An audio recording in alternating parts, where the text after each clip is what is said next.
The first thing Haya ever hears is a woman crying for her deceased brother. The first time he ever gets to speak is crying out in pain because he lost his leg. Wow, this series is depressing. It's wow. I did not expect Dororo to be this depressing. It's certainly something. That's wow. I didn't think I would start a series and just feel like I do right now. Like, honestly, I want Haya to be happy. But at the same time, the more and more he goes along this journey to fight the demons, fight back against what his father did to him and the demons did to him, the more pain he is going through. In a lot of ways, he's dealing with what all humans have to deal with. Living, in a lot of ways, we have to overcome and go through a lot of pain to be where we're at. Let's face the facts.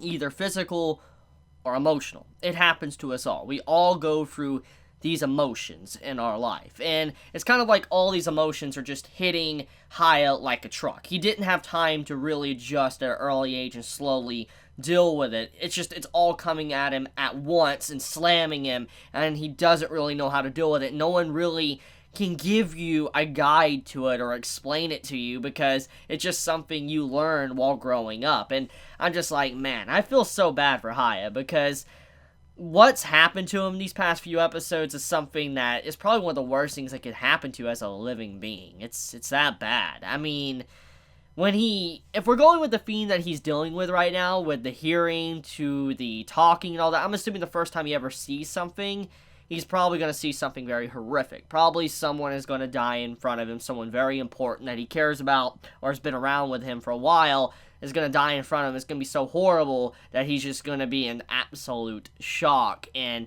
I can see that theme carrying over because that's been an ongoing thing with the hearing to the talking, and now with probably his sight, I can see that. And I'm under the impression it's either going to have something to do with the old man that is very similar to Haya in terms of being able to see the spiritual side of things, or it's going to be Mio, which is the flower girl that had a beautiful voice in this episode. It's going to be one of those two, I think, that are going to probably die or something horrific is going to happen to them in front of Haya as soon as he gains back his sight. I have that feeling.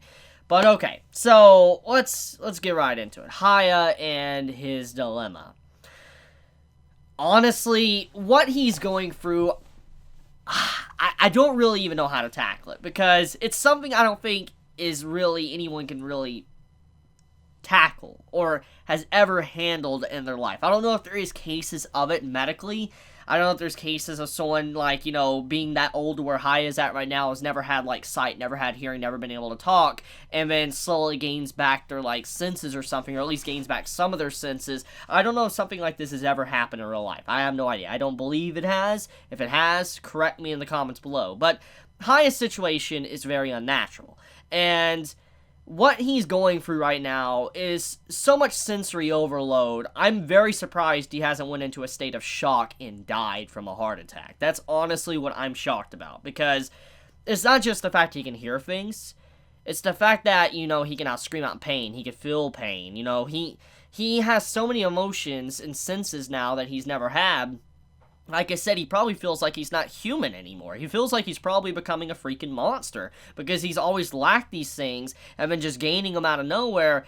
You gotta imagine it's scary. It's legitimately scary. I can't even begin to imagine the horror he's feeling as, he was in this episode just laying down listening to everything. I really love the sound effects in this episode. They really wanted us to notice the sound effects and how insane they were, and how they really rung out in Haya's ears, and how he couldn't really get a good grasp on everything going on around him because there's just so much noise. And I just love the way the sound kind of changed from the beginning portion of the episode to when Dororo walked in, and he's like, it's really not that loud, it's very quiet, it's eerily quiet, he's getting spooked and all that, and you're like, that does make sense. When you go outside, okay, and you go out in your woods or, in the city, whatever, Usually you can pick up sounds, yes. You can either pick up cars, or you can pick up, some form of noise, maybe crickets, whatever. And this is something we as people have grown accustomed to growing up. But Haya, he's someone, since technically you might as well consider him a baby, has never dealt with these things. He has the mind now, the brain, to be able to kind of put thoughts in perspective. He's not like a baby that's just so unsure of everything and not being able to think about anything. You have Haya that's pretty much an adult, having all these come at him at once, and it's just like, it's terrifying.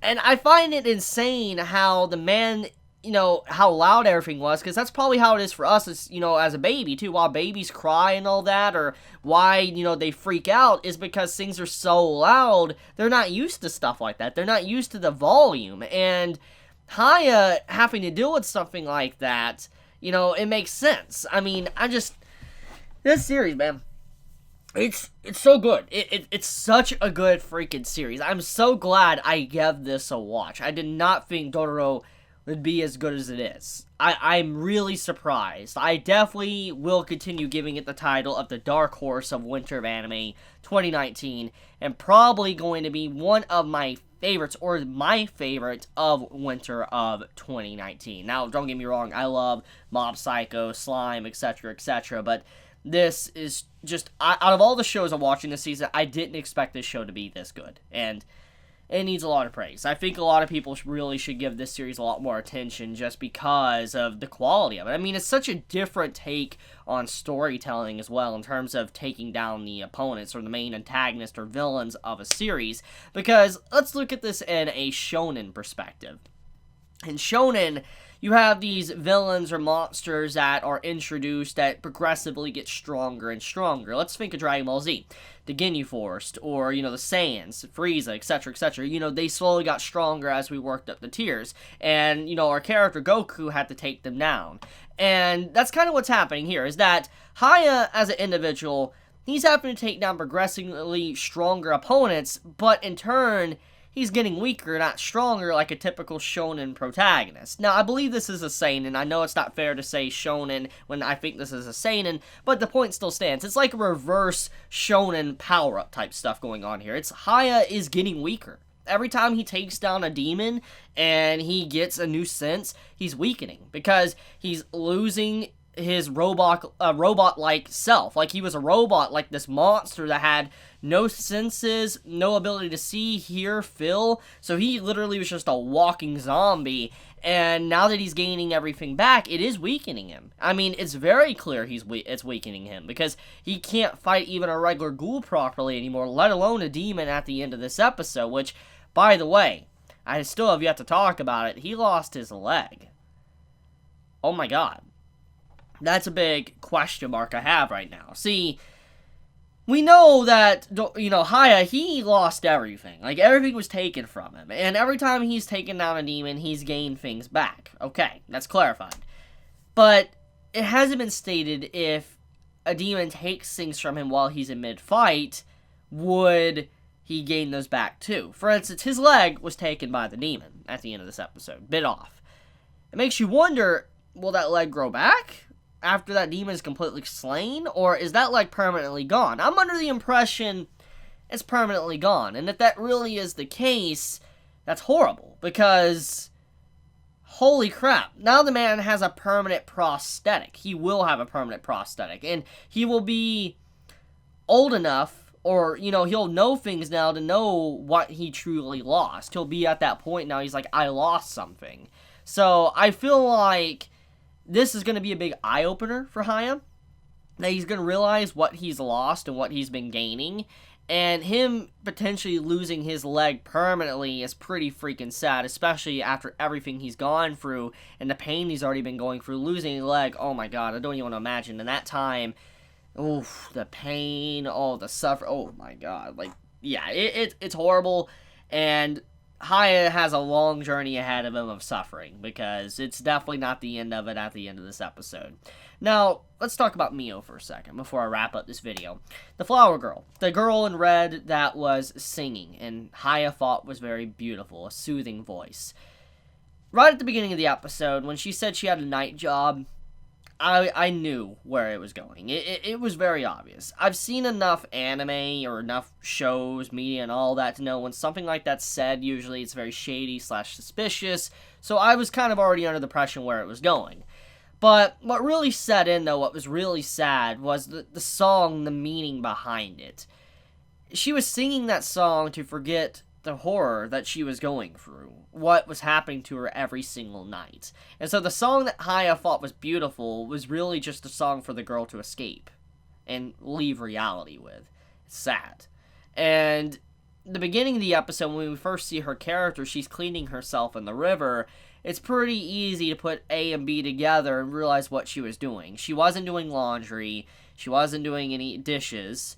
So when you really think about what her night job is and what she was doing in the river, you can think about it. It's obvious. It's right in your face what she was doing. And it's just like, man, that's messed up. And just, I have to say, I feel so bad for Mio because she, when it was said that Haya could see the soul of people, she covered herself up as well. She legitimately started to cover herself up because you could tell in that moment she felt like her soul was dirty. She felt like she was dirty. And I was like, that poor girl. Like, she has not had a good life at all. I mean, she's trying to take care of 6 children, which I think is a great thing that she's doing, but it's horrible what she's having to do to be able to take care of the children. I do hope she has some form of happiness in this arc and she doesn't end up dying before everything is said and done. There is some death flags that was placed on top of her head.